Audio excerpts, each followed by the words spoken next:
Putin's secret weapon, the threat to the UK lurking on our seabeds. Shortly after midday local time on Christmas Day 2024, workers at the Finnish electricity company Fingrid noticed the main undersea electricity cable linking Finland with Estonia was damaged, significantly reducing Estonia's power supply. That evening, Fingrid's network operations manager Arto Pakin was quoted by Finland's national broadcaster as saying, "We have several lines of investigation, from sabotage to a technical fault, and nothing has been ruled out yet. At least 2 vessels have been moving near the cable at the time of the disturbance." Hours later, a Finnish Coast Guard crew boarded the Russian ship Eagle S and steered it into Finnish waters. It was suspected of deliberately damaging the main power cable, S-Link 2. The EU says the Cook Islands registered ship is in fact part of Russia's shadow fleet. It is suspected that the aging tanker is used to carry embargoed Russian oil products. Finnish police believe the Eagle S may have dragged its anchor along the seabed. An anchor was reportedly retrieved from along the route of the Eagle S in depths of up to 80 meters, 262 feet, while photos taken since the incident showed the vessel missing its portside anchor. The Finnish police said they had 9 suspects in a criminal investigation into the cable damage. The damage to the 105-mile-long, 170 kilometers, S-Link 2 cable marks the latest in a series of incidents in which underwater cables in the Baltic region have been either damaged or severed completely since Russia's full-scale invasion of Ukraine 3 years ago. Following the S-Link 2 incident, NATO pledged to enhance its military presence in the Baltic Sea, while Estonia sent a patrol ship to protect its S-Link 1 undersea power cable. The EU said the failure of the undersea cable was the latest in a series of suspected attacks on critical infrastructure. Around 600 undersea cables carry electricity and information across vast oceans and seas, coming ashore often at discrete, secret locations, all 870,000 miles, 1.4 million kilometers, of them connect us. The majority are data cables, responsible for almost all of our internet traffic. Analysts say there is always the possibility of accidental damage or human error, but the frequency of these incidents begs the question: how exposed are these undersea cables to sabotage? Why the West is worried? It hardly needs saying, but relations right now between Russia and most of Western Europe are close to rock bottom. They have been strained for years after events including the Kremlin-backed insurgency in eastern Ukraine and Russia's occupation and annexation of Crimea in 2014.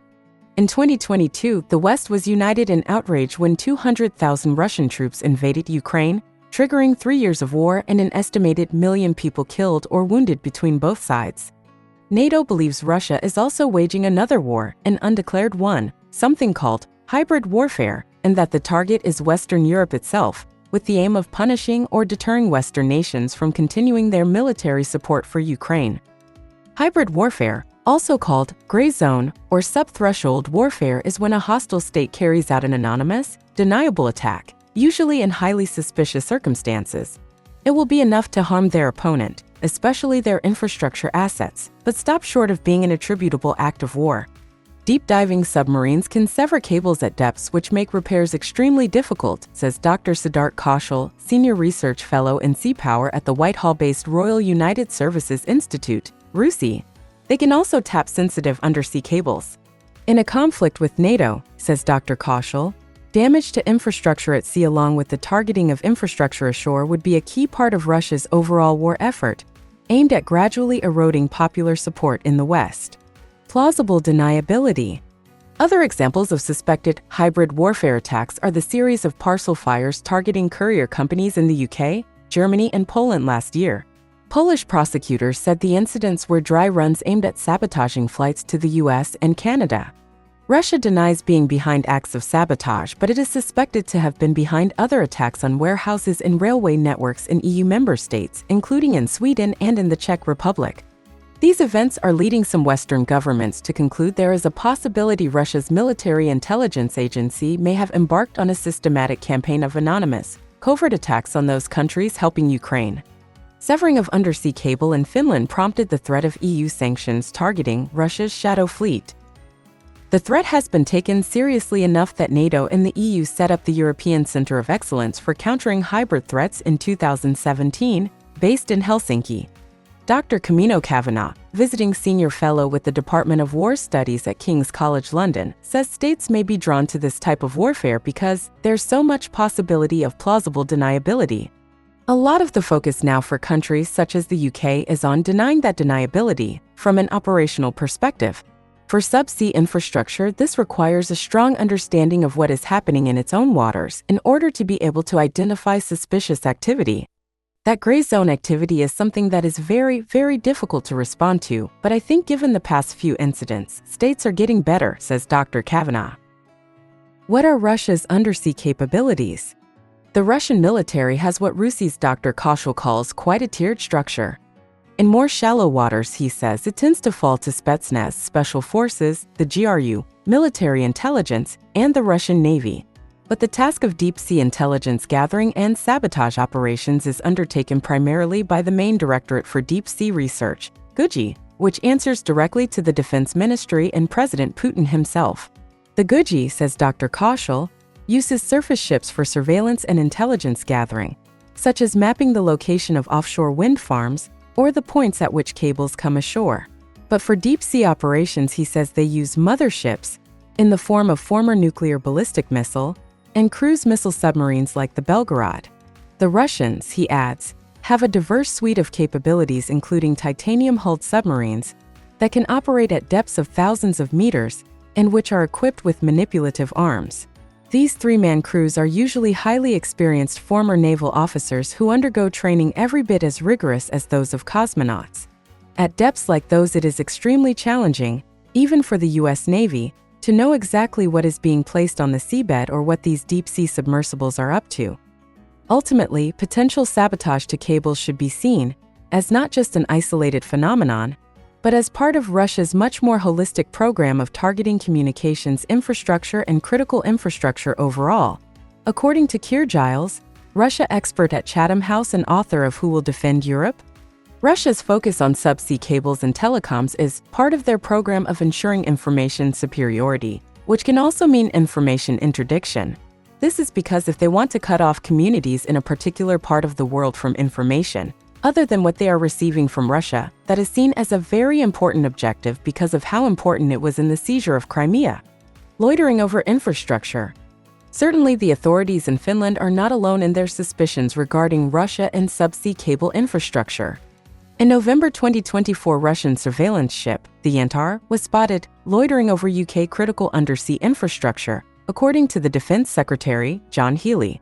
In January 2025, it apparently happened again, with the Royal Navy monitoring the Yantar, which the Ministry of Defense said was being used for gathering intelligence and mapping the UK's underwater infrastructure.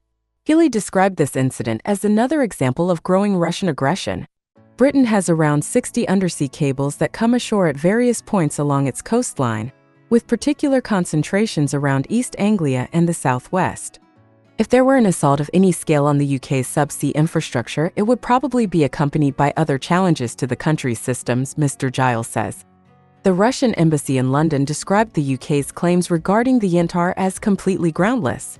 It alleged there was a surge in anti-Russian hysteria, which it said was being used by the UK and its allies to deliberately escalate tensions in the Baltic and North Sea regions. Naive trust. This year, Britain's Joint Committee on the National Security Strategy, which scrutinizes the structures for government decision-making on national security, launched an inquiry into how vulnerable the UK is to undersea cable attacks. The Russians, says the author and expert on Russia, Edward Lucas, have probably already planted their underwater drones on the seabed, waiting for orders which may or may not come to carry out an attack on cables and pipelines. Their surveillance ship, the Yantar, has been doing God knows what on the seabed for years.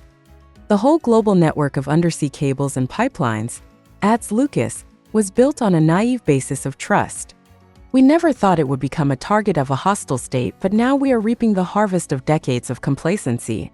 Our only hope is deterrence, showing the Russians that the cost to them of harming our subsea infrastructure would be too painful for them.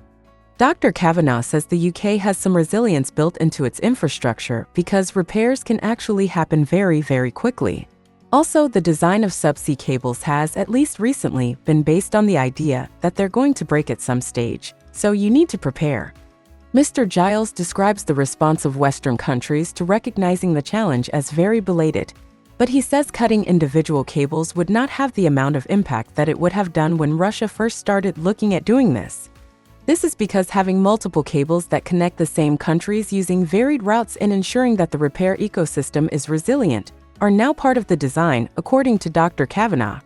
She says, it's actually quite a relief to see that a lot of countries are now focused on understanding their own vulnerabilities in terms of resilience, working more and more closely with industry. A wake-up call. These incidents, despite Russian denials of any involvement, have served as a wake-up call to European governments that these critical lifelines are underprotected, even if it would be physically impossible to protect them all at every depth. Mr. Giles says, the threat has always been there.